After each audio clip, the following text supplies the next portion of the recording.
The second story that we have for you today is actually out of India, where a recent survey conducted by Dr. Konstantinos Farsalinos showed that 71% of Indian adult nicotine vapor technology users picked up said products in order to be able to reduce their current rate or stop smoking altogether.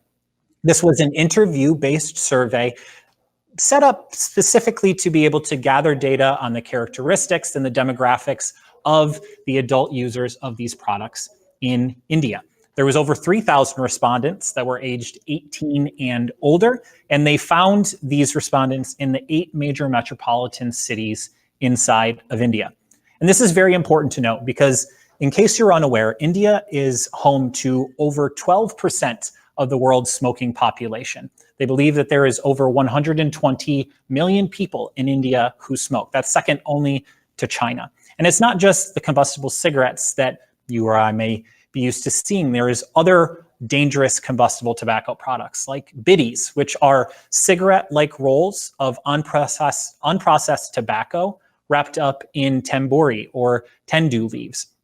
Now, this leads to billions of dollars in health costs every year and close to 1 million people who die a year because of the illnesses from smoking this combustible tobacco.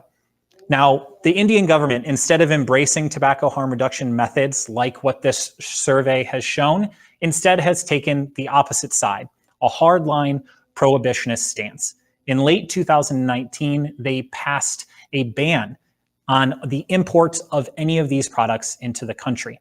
So if they have this many people in the country that smoke, why would the government decide to take this prohibitionist stance? Well, as we have reported here on VIDA News, the answer could be just as simple as one word: money. The Indian government owns 25% of an international conglomerate called ITC Limited.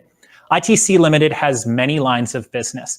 However, their main line of business is selling cigarettes. ITC Limited, whose original name was the Imperial Tobacco Company of India Limited, was said to make almost $8 billion worth of profits last year.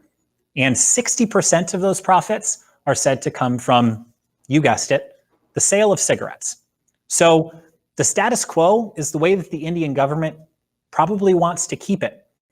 They are making money on the fact that ITC Limited is selling these products. They're making money again in the fact that they get to tax people that are purchasing it. And then they trot out a public health policy, that bans the importation of products that are known to help people quit what they are spending all of this money on in the first place. Now, there are plenty of advocacy organizations and different groups that have stood up, that have urged the union ministers of India to reconsider the government's position ahead of the now postponed Conference of Parties hosted by the WHO, one of which is the Association of Vapers India, or AVI, which is actually started by Sama Chaudhry, who is a friend of VIDA News and a former journalist, as well as the authors of this particular study. They said that the government should take the results here to heart, and that they should look at this as an opportunity to help reduce those deaths and the medical costs that it is currently burdening India. We will continue to follow this story as well.